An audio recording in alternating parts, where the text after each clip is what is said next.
Good afternoon, everybody. Thanks for joining us here at Sourcepass for our presentation on the Microsoft Modern Workplace, learning out how to enable and secure the hybrid workplace. Really glad you could join us. We've got some great content. I've got a great guest for us that we'll all get to meet here in a second. Just want to remind everybody that you can ask questions using the Q&A function inside the Teams client. And we will be having some time for Q&A at the end, but we'll try to answer things in real time the best we can. So I know there's a couple people still joining us, but I think we're going to go ahead and get started.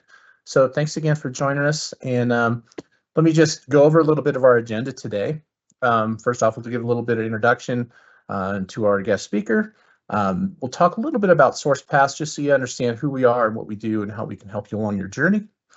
We'll talk a little bit about the Microsoft Modern Workplace, what that really means, what that is, why we're interested in pursuing that, how we can use tools like Microsoft 365 Business Premium to unlock some of those key features and achieve some of the goals of creating a hybrid workplace.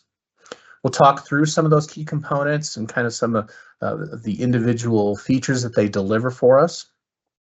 We'll talk a little bit about important considerations as we make the move to the cloud. What do we do with things like legacy applications and infrastructure, and how can we approach that so that it's a good cloud journey and it has good benefits for your team. And then we'll talk about kind of just some getting started steps, some good planning ideas and whatnot. And then we'll have a Q&A session, as I mentioned, and we'll have some links at the end if you want to get some more information.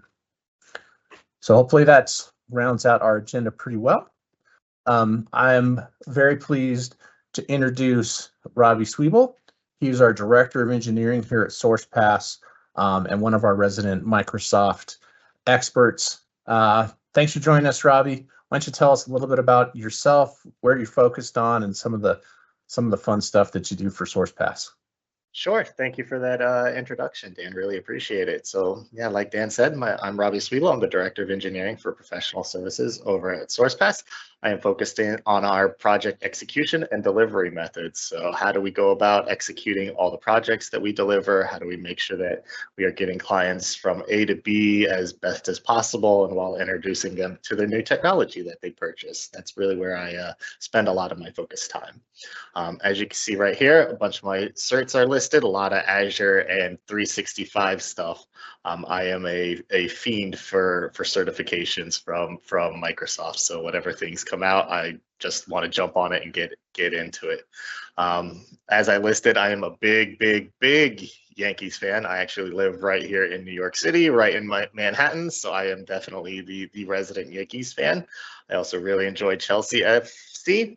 And I am a big Formula One fan, and I am Team Lewis Hamilton all day long. That's just all of my sidekicks and what I enjoy outside of spending almost every single waking hour at Sourcepass. I'm a full-fledged into Sourcepass. That's awesome, man. It's so great to hear somebody else is a Formula One fan. I get the pleasure of spending the last weekend watching the Indy races, and just the excitement around car racing is just something amazing, and kind of translates into some of the changes that we want to talk to customers about, enabling that same sort of momentum and growth in their businesses. So that's super cool. I think if you don't mind, Robbie, I'll just go over this a little bit with the audience, tell you a little bit about Sourcepass and what we do here. Sourcepass is a managed IT service provider. We really focused in on fully managed IT, co-managed IT, leveraging our extreme focus on cybersecurity, cyber advisory services, working with folks to not only improve their security posture, but really unlocking some growth potential through the best practices of security that the industry tells us that we need to pursue. Whether you're a small business, a mid-sized business that's looking to meet compliance requirements, or an enterprise company that's looking to take the next step with a deep partner, we have some great services and solutions for you to consider. We focus in a lot on productivity solutions like the Microsoft 365 suite and Azure for our cloud infrastructure solutions, And then certainly we spend a good amount of time talking to our clients and working through digital transformation, which is a lot of what we're going to talk about today. Just to give you a little snapshot on some of the demographics for our firm, we're just north of 600 employees. Got over 2,000 clients. We service them well. We've got a very high customer satisfaction rating. We are spread throughout the U.S. We've got a number of locations throughout the U.S., but we really try to establish a nice local presence with our clients so that we are that trusted group that's just right down the street, but we have some great resources to bear because of our scope and scale. We're very privileged to have met some key industry certifications, SOC 2 Type 2 certification and ISO 27001, which really gives our customers and our vendors the reassurance that we're running a secure operation, that we have the proper policies and workflow in place. And that's important because we talk to customers across a number of verticals in both regulated, unregulated, and government entities. So it's very important for us to maintain a good security posture. But we've got some great experience across a wide variety of verticals, and would love to help you with your business if there's a good fit for us. Just to round out our summary a little bit, Microsoft's a strategic partner for us, and we spend a lot of time supporting, deploying, and enhancing Microsoft solutions. So our team is very proud to have achieved the Microsoft Solution Partner status with specializations in modern work, which is what we're speaking about today, but also the Azure infrastructure, where a lot of features and functions do reside to round out a complete managed workplace solution. So with that, I will turn it over to Robbie, and we'll talk a little bit about how the workplace is changing, some security concerns, and kind of how some new emerging technologies that might be happening here in the next couple of steps. Cool. Thank you, Dan. So yeah, as this slide says, the workplace is changing today, and especially post-COVID.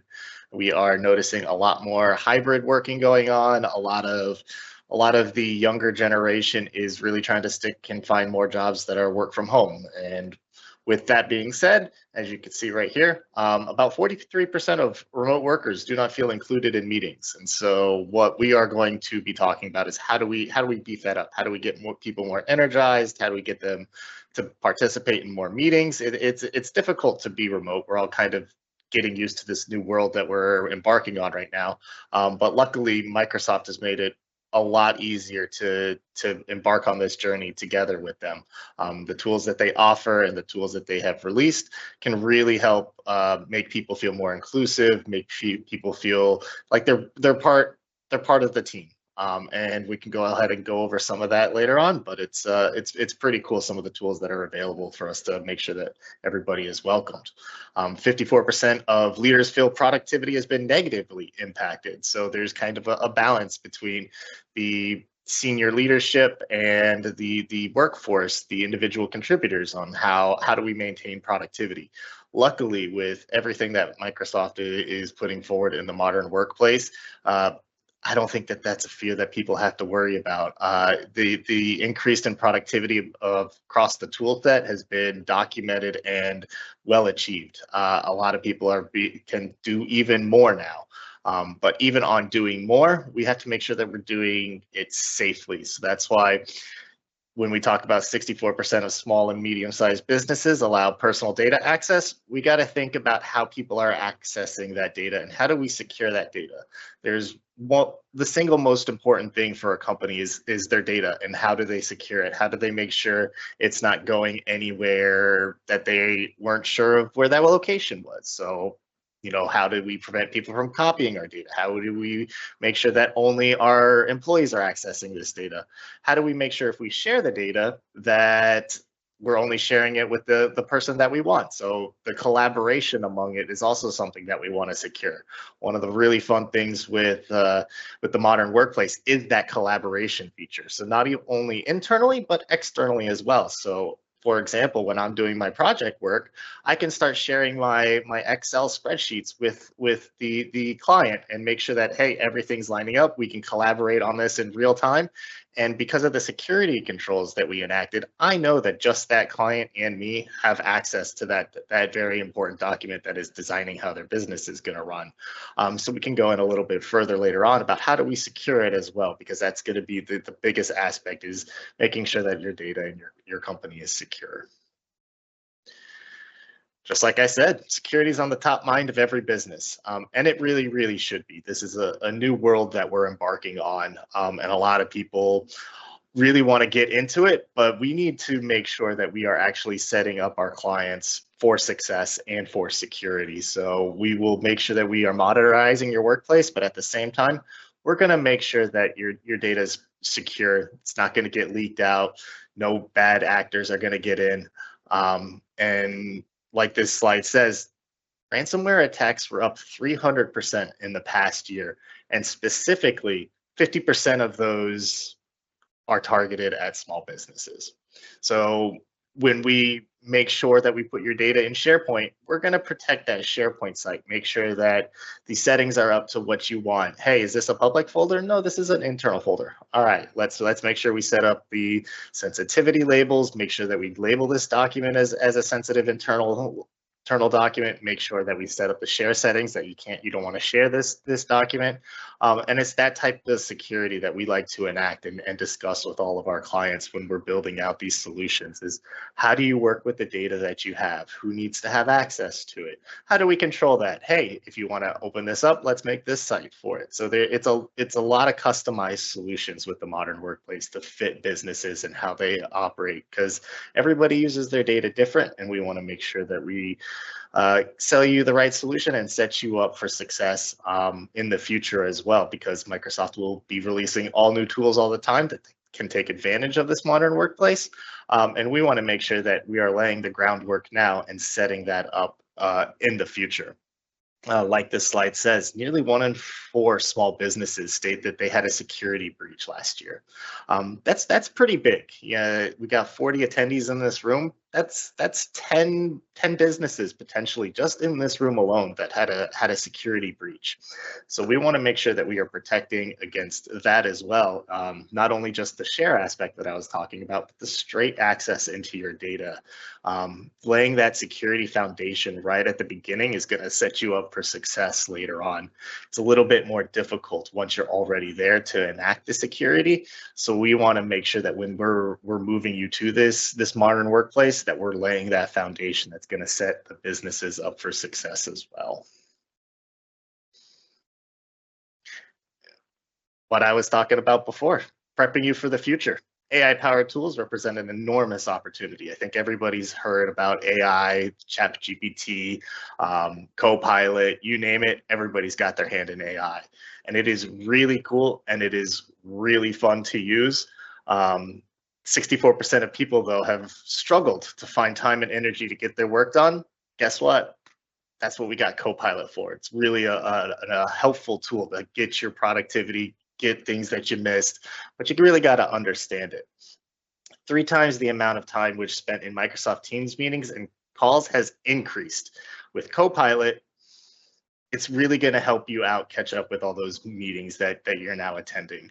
I'm in meetings pretty much from 9 to 5 all day, every day. And if it wasn't for the AI tools and Copilot, there would be no way that I can keep up with it. So Microsoft has understood this challenge of being in back-to-back meetings, not being able to process what you did in one meeting while you're jumping to the next. And that's where I think Copilot really shines a light and is very powerful for those type of people. It can give you a recap of the meeting, tell you who was assigned to what, make sure that you got your own to-dos. It can really, really, really help, especially on the meeting side of things. So 70% share of people who would delegate as much as possible to AI to lessen their workloads. That's a big number. So people are really interested in how do you use Copilot and AI to help you? And that's what we're here for, is we can kind of bridge that gap and say, oh, I think this is what you can use Copilot for. This might suit you right. This might be a different way that you can use it. And like we're going to discuss a little bit later on, though, The security foundation is what we're going to lay the groundwork for Copilot, because of how wide access Copilot has to your entire tenant. It has access to your data, has access to your email, has access to Teams, it has access to everything. And so when I talked about laying the groundwork of security, that's what I mean. We can make sure that all that data, that your Teams messages are only visible to you, and that the Copilot is only viewing those team messages that you sent and not that everybody sent. So we can really lay that groundwork to make sure that Copilot is doing what you want it to do, and that you are trusted and you have a peace of mind that, hey, I know that Copilot is only going to have access to the data that I want it to, because, hey, I had it set up from the beginning. All my data is labeled, all my data is in the right locations, all the shares are set up correctly. So it's a really fun tool, but the security layer aspect at the beginning cannot be stressed enough about it. All right, like I said, Microsoft Modern Workplace, harness the power of Microsoft's cloud ecosystem. So what can the modern workplace essentially do for us and do for our clients? It can accelerate growth with a hybrid solution. So I can have people come in and out of the office and really not have to lose a step in their day. Hey, somebody had a doctor's appointment and it's about an hour away. Even on the Uber to that appointment, you can spin up your phone, spin up your laptop, do some work on it, and we can really lay that groundwork to make sure that even if you're on the go, your data secure, you can access it. It's going to be a seamless transition, whether you're in the office, at home, on the road, in a plane. That modern workplace allows you that flexibility to do whatever you want, wherever you want. You want to be in Antarctica in the freezing cold, we can make sure that you're set up for that. And that's where I really think that the modern workplace shines. It allows people to be a little bit more flexible and not tied down to an office or using a VPN to connect in. It really allows you to work anywhere, be anywhere, and not miss a step. But with that, we reduce risks with the next generation security. So we'll talk about it in a little bit. What does that mean? Conditional access policies, control who can access your data, who can access it from where, who can access what.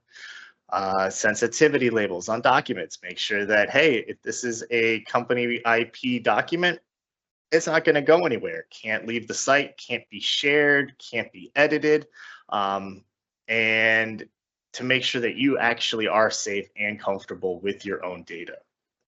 Protect sensitive data and prepare for AIs, just like I was talking about. Laying the security foundation for AI is going to make your AI journey successful. It's going to allow Copilot and yourself an ease of mind that nobody has access to data that they shouldn't have, and that they're not trying to use Copilot in a demeaning way and trying to gain access to something that they shouldn't. We'll talk about it later on, but the data sensitivity at the beginning is how you set up for success, and that's kind of what we specialize in. We take a look at what you're doing, how you operate, what are your workflows, what is your data, and we kind of guide you along that journey. All right, Business Premium. Business Premium comes with a bunch of fun stuff. The first and foremost is going to be identity. What's identity? It's Microsoft Entra. What is Entra? Entra is previously known as Azure. That is essentially controlling all your users, your email address, your password, who has access to what, who can actually access this app, who can access this resource in Azure. That's what we mean when we say identity. It's pretty much who you are to Microsoft. So I am my email address, I am my password. It's all stored in Entra. It's all managed in Entra. So that's what we mean when we talk about identity. And with Business Premium, it can manage your identities. So we can add, remove users. We can put in controls with conditional access to target specific users. It allows us to be very, very narrow scoped in who can have access to what, who's allowed to do what inside of your 365 ecosystem. With Business Premium comes Defender. So Defender is Microsoft security, right? And it comes with a couple of different flavors. You can have Defender for Endpoint, you can have Defender for Office, and it really allows Microsoft to expand and make sure that they're scanning for antivirus, they're scanning for malware. We can do endpoints, so it can be right there on your computer and you can control it. You can control it to scan websites. Defender is very, very open when you're in the Microsoft ecosystem. So if you partner Defender with Edge, your browsing is going to be taken up to an extreme notch of security. You can do a really lot of cool, fun controls inside of Defender for Endpoint and Edge. But it also includes email security. So we can scan your emails, we can set up your phishing policies, we can set up your anti-spam policies, we can set up your anti-malware policies, all within the security controls of Defender itself. It is a very robust solution, and I've been using it since day one, and I really, really like it. I've migrated tons and tons of clients from their current solution into Defender, and it's been a very seamless transition because Microsoft's been in the game for a while. Their definition and their database is so large that I don't think anybody can compete with how they identify threat actors or potential bad emails or anything along those lines. So next up, we have data protection. So in your data protection, and more commonly referred to as DLP, that's all controlled in what Microsoft likes to call purview. So when I was talking about sensitivity labels, that's where that is. We can create these labels so you can set them up and tag documents with any type of sensitivity label you choose. And then inside of purview, we can actually action on those sensitivity labels. So let's say somebody was actually trying to share a sensitive document that you had already labeled as, hey, I can't allow this to be shared. We can actually set up purview to alert whoever you want in the company that, hey, this file has been shared, or hey, this file actually has a credit card number in it. Did you want to encrypt the file? And you can do all of that with Microsoft Purview and their DLP policies. They're really strong and really robust. And if we lay that groundwork right at the beginning, it's going to be a breeze for you. We can automatically tag documents with sensitivity labels if they have a credit card number in it, for example, or if you're a doctor and you're trying to get HIPAA compliant. That all happens in Purview. We can set up Microsoft's AI inside of 365 to automatically find, target, and label documents for you and action on them however you want. So, you know, if you have somebody who's always approved to email a certain credit card number to somebody, we can actually pretty narrow down the scope of these action items that Purview does in DLP. Collaboration. So like I was talking about earlier, with 365, it's really built around collaboration and sharing documents together. And how do we both edit a document at the same time? How do we live edit this? And that's all done with Teams and Microsoft Viva. Viva's got a couple of cool things too, where there's a Viva Engage, a Viva Insights. It can give you information into your own day, as well as collab across the company. So what Viva Engage kind of replaced was built upon Yammer. So if a lot of you were familiar with Microsoft Yammer and what they were trying to build up in that, that's everything that Engage is. And it allows for your company to kind of get together in one spot, have different groups. You can have a photography group, you can have a music group. I'm just naming some things that we have at Sourcepass to kind of build the team bondings that we have. But they're really fun, and it allows for a little bit of a team building, and people can see what's going on inside of the company, what specific people are doing, how they're having fun. Or, hey, you know what? Did this guy find a really cool Microsoft bug and now he's talking with them? You can have that kind of chat inside of the Viva Engage ecosystem. Viva Insights, I use it almost weekly. So it can give me a rundown of how many meetings did I show up late for, or how many meetings did I miss altogether. You can really start getting eyes on your day. And you can use it to build focus time in. So Microsoft can say, hey, your calendar is open for 4 hours.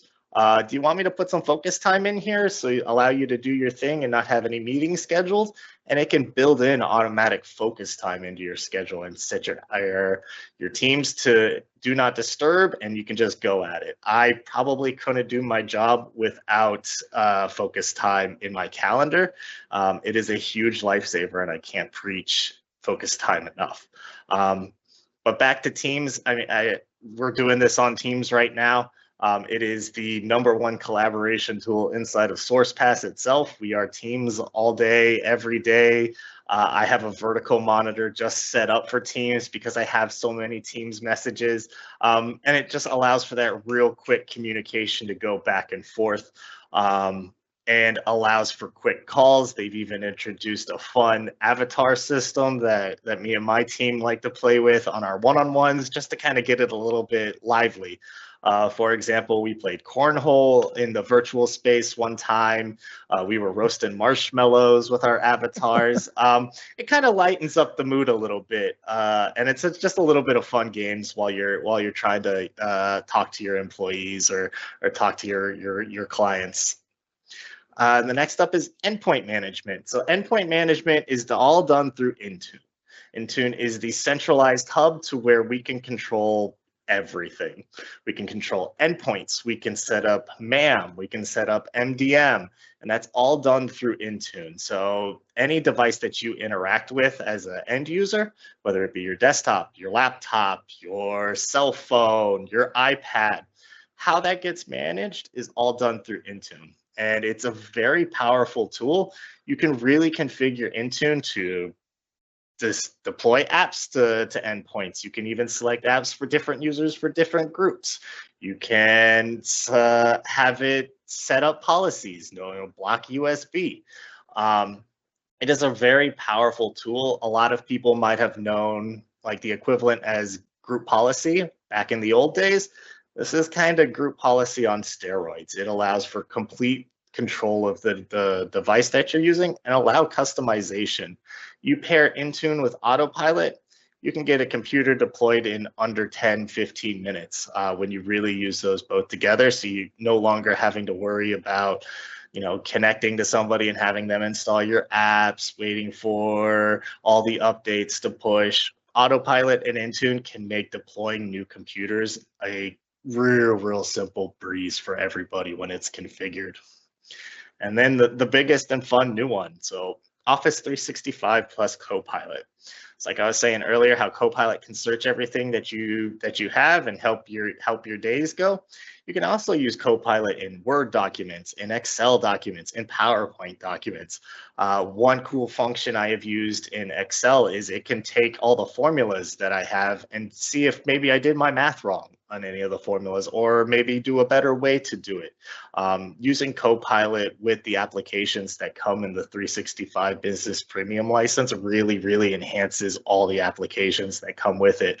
I have made very fun PowerPoint slides. Like I'm an engineer at heart. I'm not a designer. I can't do cool animations between slides. I'm an engineer at heart. You just give me the data. So I cheat. I say, hey, Copilot, make this PowerPoint presentation lively, and boom, it takes all the data that I gave it and puts animations on slides, gives it backgrounds, gives it cool features to make it really stand out. So using both together can really make things pop and make your presentations, your data, your documents, your emails that you send out a bit more lively. So Robbie, that gives us a really great introduction into some of the components of Microsoft 365 Business Premium and how we would kind of leverage those to build a hybrid workplace solution. It's interesting because as we look at that, there's such a broad range of features that it really allows us to go down the journey of kind of consolidating existing IT solutions that we might have been dragging along for a couple of years. They may have served us well in the past, but now there's kind of an opportunity here to simplify the IT stack itself and kind of reduce not only costs but complexity, but also kind of reduce our security risk because we have less items to manage, right? And so kind of as I look at this particular screen, we can go through a couple of these key points, but you can see whether it's identity, whether it's where your email is hosted, where your data is residing, what you might be using for web conferencing, a phone system, your antivirus for your endpoint devices, or even your virtual desktops. That's a lot. That's a lot of real estate or a lot of data estate really to manage, and it's interesting that we can leverage this this simple solution from Microsoft to kind of just simplify things. So, what are your thoughts on kind of that notion of consolidation? Oh, I love it, especially from an engineer aspect, but also from a user aspect. So I deploy this, but I also use this every single day, and the breeze of which you can just switch between a email document to somebody and a Word document or a PowerPoint document or an Excel document or Teams, and share that Excel document from SharePoint into Teams. And it's the since it's all in the same ecosystem, it is a very, very nice breeze to know that inside of Teams, I can just hit share document and it can pull up all my SharePoint sites that I have access to and automatically try to figure out what I have. There's no going into Zoom and trying to find my document in Dropbox and trying to go all over the place to all these different applications. Like, they're all intertwined. And I think that's one of the big benefits of Business Premium and the Microsoft ecosystem is they all work together. They're all designed to work together, and they're all managed at the same spot. So if I have a new user or an offboarded user, like, hey, I just control it all in 365. I don't need to go to this app to give this person permissions, this app, and create a new user there and go over there. It's all central. It's all in one spot. It's very easy to manage. It's very easy to use. And even all the programs are getting a little bit similar in how they look, because you don't want to have a different UI and buttons placed to different locations, and one app that has print over here and one app that has print somewhere hidden. They're all kind of designed with the same UI and features in mind, that, hey, our users are going to be using all these apps all the time.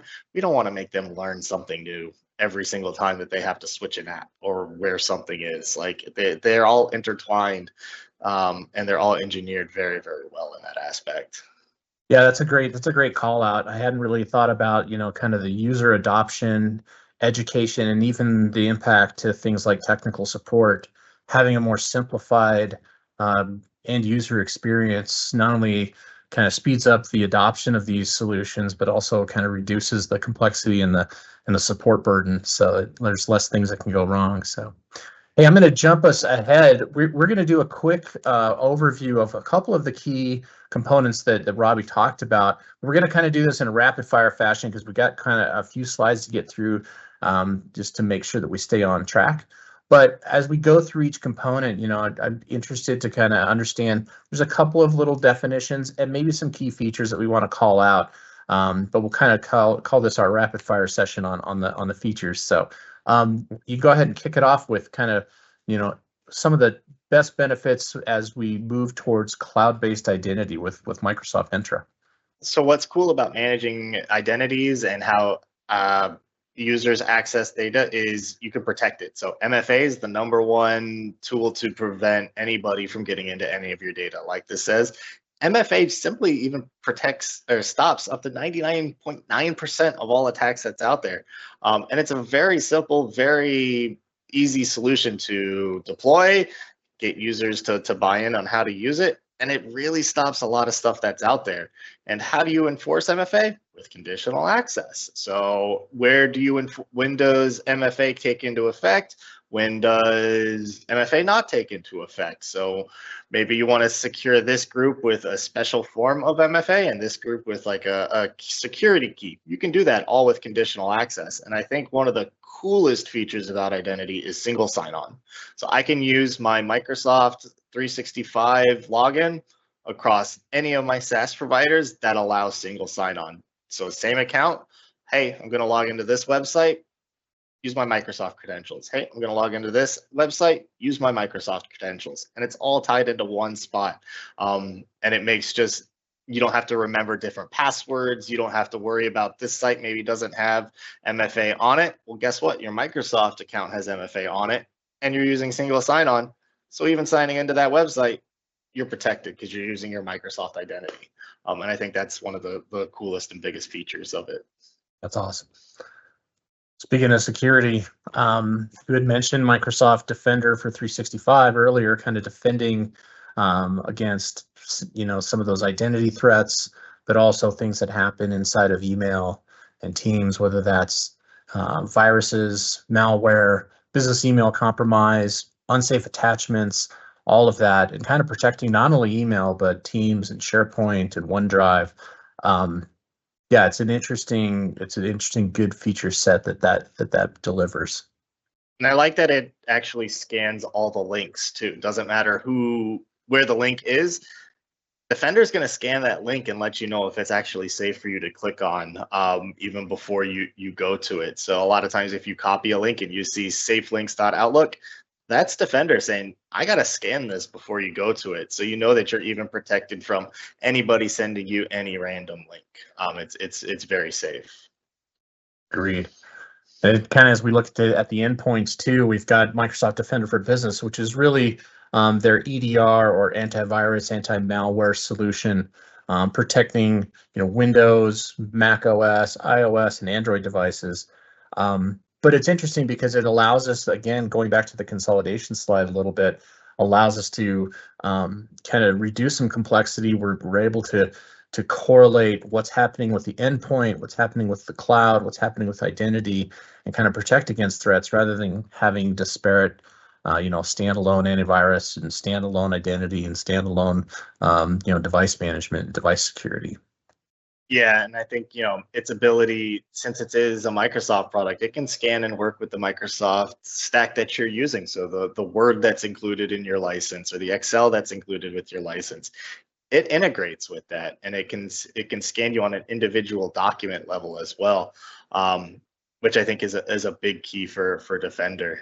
And it's, again, one portal to manage it all too. So if you want to see what Defender caught, you're still going to the Microsoft portal just to see where your day's at. So not having to go to a third party to check your quarantine, stuff like that. So it's very fun.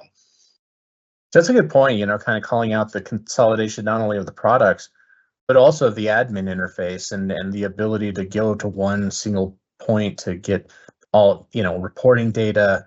What do my devices really look like? What's the health of those devices? That's a good call out. So, we talked a little bit about kind of how we leverage Purview for data loss prevention. But even as we talk about, dropping a lot of our data, moving away from file servers, legacy file servers, and VPN access to those servers, pushing that data into SharePoint and OneDrive, and leveraging some of the interactions that we can do with Teams and collaboration. It's still important for us to back up that data, and often we're using a third party to back that up. But you've covered kind of some of the sensitivity data, labeling, and things like that. But let's talk a little bit about that data consolidation and being able to kind of get it all in one spot so we have a fighting chance at backing up and protecting all that data. Yeah, so what's cool with DLP is it works across all the Microsoft stack. So everything that's included in your business premium license, DLP can work against. So it is one policy, but you can have it target, hey, documents in SharePoint, documents in Teams, documents in OneDrive, and it is just one policy. So if you're trying to find credit card numbers across your organization, one DLP policy, it'll scan everything. So you don't have to have policy for Teams, policy for endpoint, or a policy for this file server, a policy for this third-party data app that you have. It is one policy, controls them all. It's almost like the one ring to rule them all. One policy gets you done,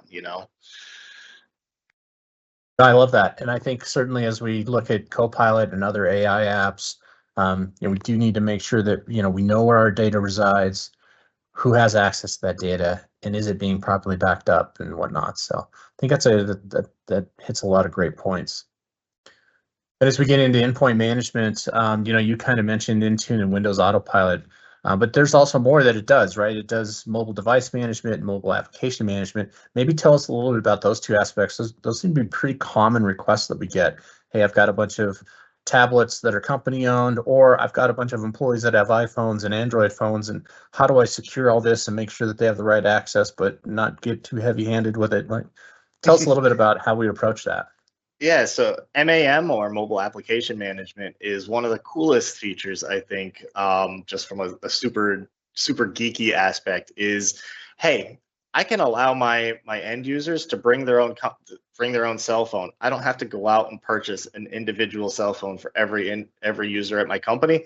I can create a mobile application policy that says, hey, this Microsoft stack, I could control what my end users do inside of it. I could control whether they copy and paste information from this email out to a text message. I can control what they put in, and it really allows for that BYOD policy, but also your ease of mind that, hey, I'm allowing my end users to put email on their phone, but I know that they can't take that email and copy it over to their cell phone, or save it to their cell phone, or save it to their personal iCloud account. I can control that kind of aspect. So it really does open up the mobile workforce and allows your users to have a little bit more freedom of having their own cell phone and all these apps. Trust me, I have had two cell phones before, one for personal and one for work. And if I had a MAM set up, I could just have one cell phone. And then the difference with the mobile device management is, hey, that's a company-owned cell phone. So, hey, if you gave me a cell phone, you'd want to make sure that you protected it, that you knew that, hey, if I lost it, you can secure it, you can kill the data to it, you can find it, you can find its last known location. Those are all the cool things that you get out of MDM, and knowing that, hey, this is a Dan phone. Dan, you gave it to me, and you know what can be done with that phone, and you control every aspect of that phone. Yeah, it's interesting. I mean, I think it's just as we see more and more innovative devices hit the market, I think most everybody nowadays runs around with a smartphone, and they kind of expect to have some level of access if there is that hybrid work environment that's been enabled. So it's great to have those tools available. Speaking of collaboration, we actually have a question in the chat too about this, but kind of the viability of teams and whatnot. And we'll hit the question in a second, but you've touched a little bit about how teams can drive collaboration, and how Copilot can enhance that, and how Viva Engage kind of gives us kind of a way of driving employee experience and internal departmental communication and things like that. But what I've also noticed too is that, when a lot of people think about Teams, they immediately compare it to other solutions like Slack, which is really more of a messaging application. And then when we're talking about using OneDrive and SharePoint, it's actually, SharePoint's kind of the back end of Teams and allows us to rapidly collaborate on documents, put up shared applications and forms, and really actually create workflow solutions. Really accelerates a lot of what we're doing with collaboration, and it kind of breaks the chain on emailing people documents and email as a form of file sharing, which has been around for quite a while. It kind of gives us a fighting chance at breaking that, because there's so many inherent risks with emailing company data around. You can make mistakes. You can, even if you have the right tools and policies in place, it's still kind of a dangerous thing to do. But Teams seems to really unlock that. So maybe give us a little insight on kind of some of the key features that you've seen, and then I'll queue up this question for us. Yeah, one of the coolest things, and one of the things that I really try to get my team members to do, is keep chats to channels inside of Teams itself, so that we can spin up a channel inside of a team that is specific for something. And then if we drop a file inside of that channel, guess what? Those files remain in that channel. You can pull up the files tab and see every file that was shared across it. So there's no more wondering like, oh, where did I put this file? Or, man, Dan sent me that file and I have no idea where I saved it. Oh, Dan put it in the channel. Like, I could just go to the file tab and see all of it. What's even cool about that is you can really customize what's displayed on channels. So what we've done internally is we have a links tab at our top, where it's just, hey, this channel might be related to these URLs and these websites, and we save them here. Hey, you can click on that and see which ones might be related to this channel. The organization, it helps to just keep documents into one spot that's focused on one topic is kind of mind blowing and very easy, because if you're like me, your downloads folder is getting pretty gnarly with a bunch of different documents, you know? Yeah, it certainly can be. So one of our participants, Jenny, asked the question. She says, we're currently reassessing our use of Teams and questioning whether it's truly business friendly, in that they're having some difficulty downloading or preserving chat data in a usable format. Sometimes HR needs to look at that data, and they want to make sure that they have a good way of preserving that, exporting that data, and that sort of thing. So there's a lot to unpack there, but I think we've seen some really good. I mean, there's certainly some granular details on how long conversations can live within the system, when things can get archived off or literally deleted, how long files and whatnot stay in a particular share or get archived. I don't know if that put me on the spot a little bit, but maybe tell us a little bit about some of the chat and data retention rules that we might be able to explore in a larger Teams environment. Yeah, so what's cool with Teams is you can actually set different types of policies for how your company wants to operate. So you can actually customize it to where nobody can even delete messages. So if you were worried about somebody sending something inappropriate and then deleting it and the whole trace is gone, we can stop that from even being a possibility. It's just how do we preserve your data, and how do we keep Teams right for you? And there's a lot of different options. Like goes back to our previous slide with DLP, and it's how do we keep that data in there? Yeah, I agree. And I think it's interesting because even trying from a compliance standpoint, at least having it all in one estate kind of gives us a fighting chance at keeping things kind of under control. So that's a great question, Jenny. Thanks for that. Hopefully we answered part of your question. There's a lot to unpack there though, for sure. So I'll kind of jump into our next piece, which we've talked a little bit about, but and for those that are not familiar with it, Microsoft 365 Business Premium comes with all the standard Microsoft Office apps that you're used to, whether that's Outlook or Teams, Word, Excel, PowerPoint, and a whole smattering of others. OneNote, Loop, a bunch of others. And then you have an option to bolt on Copilot for artificial intelligence. And there's a specific one, Copilot for Microsoft 365, that is fine-tuned to really enhance the Microsoft apps. Robbie's kind of gone over some of his use cases and stuff, but I thought I'd just really quickly highlight a couple of the key pieces. Now, Copilot for 365 is an add-on license. It is an additional cost. Microsoft charges about $30 per user per month.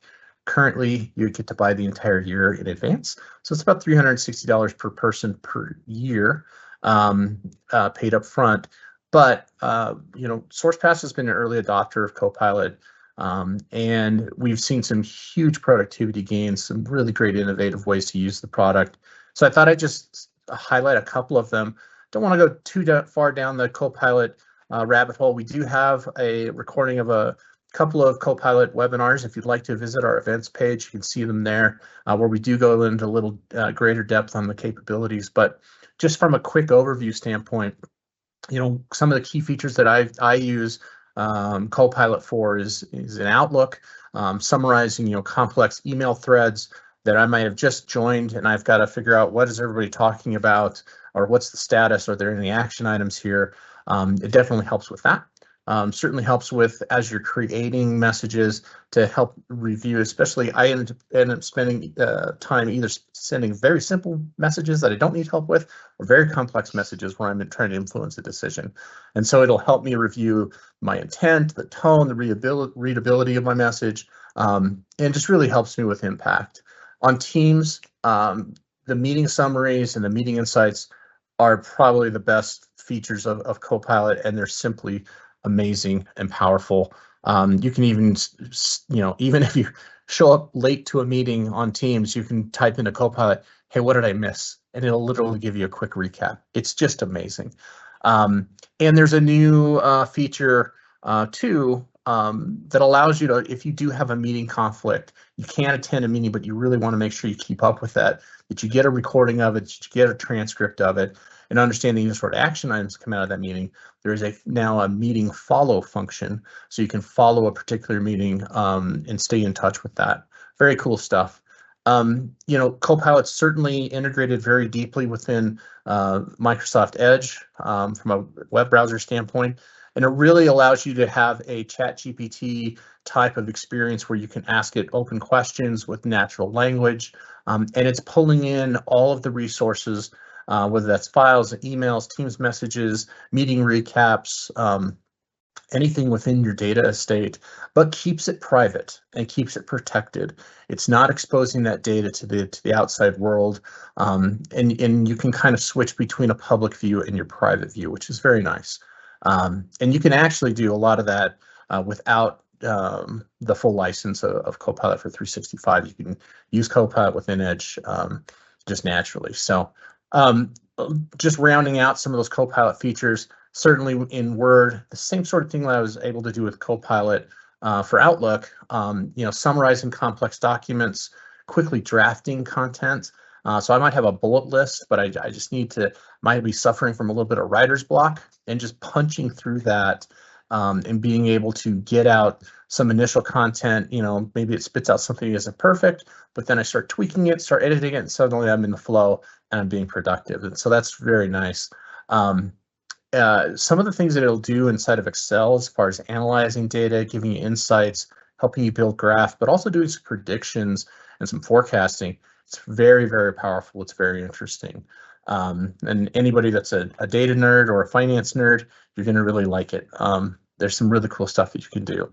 And as Robbie mentioned, there's some fun stuff to enable dynamic PowerPoint presentations. In fact, I've gotten into the habit of just really building some of my presentations in OneNote on quick bullet points, have Copilot build out the rest of the structure and tell me what I'm missing, help me build summaries and things like that, and it really speeds along that process. So definitely some productivity gains there. And I think, Robbie, why don't you go ahead and speak to some of these security controls? This is kind of a recap of some of the things we've talked about, but how those security controls kind of unlock some of these features inside of Copilot. Yeah, so my favorite topic in the whole world was conditional access.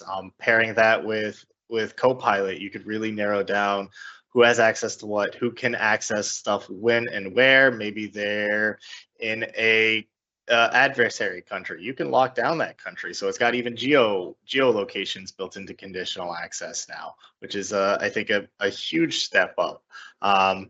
You can actually put in terms of use policies. So hey, if you're going to be logging into the computer, boom, you get a pop-up that alerts you, hey, this is our use policy. When you're using company managed equipment, put it right in there. The restrictions on business data and approved devices. Hey, I can make a policy that says you can only access data if you're on a device that I gave you as a company. So I can completely eliminate the BYOD threat. And what that does is even enhance your security posture as a company when you know that the only people that can access data have your devices in hand. I love that you blued it here, but the labeling and protecting of sensitive data, that is one of the biggest security controls for Copilot. So you can have Copilot interact with any important IP documents, any important HR documents, and really start tagging those documents so they have the appropriate security controls built into it, because you can really customize those and make sure that they work for your business. And then this kind of goes to our Q&A question, but e-discovery and litigation hold and retention policies, that's really how you access all of that historical data, all of those historical team messages. It's all really based upon your retention policies, and then you just run an e-discovery search and get that all celled out for you. And really using the full stack of the protections in Purview, like I was talking about. Yeah, that's great. We we touched on this a little bit, but a lot of folks that might be considering or maybe already have started their journey towards a hybrid or a modern workplace posture. There's a lot of legacy infrastructure we have to deal with, whether that's our line of business applications, some of our virtual desktops, or our remote access, how we do file sharing and VPN and remote connectivity. But maybe give us a little insight on how we kind of need to approach some of that legacy infrastructure. So even the legacy infrastructure, you don't have to eliminate it. So let's say, hey, you have an ERP on this server, you're on a new one, but you still want to host that old legacy ERP data. We can actually V2V migrate that server into Azure, put it on its own separate VLAN, make it HIPAA compliant. Only these people can access it. And you don't even have to worry about that. So if you were worried about this old server that was in your closet, you're like, I don't know what to do with it, but I need the data that's on it. I cannot lose it. No worries, Microsoft has you covered. We could just pull that server right into Azure, make it HIPAA compliant. Only these people access it when they need to review old data. So there are challenges with old data, but there are very unique solutions that you can have to do it.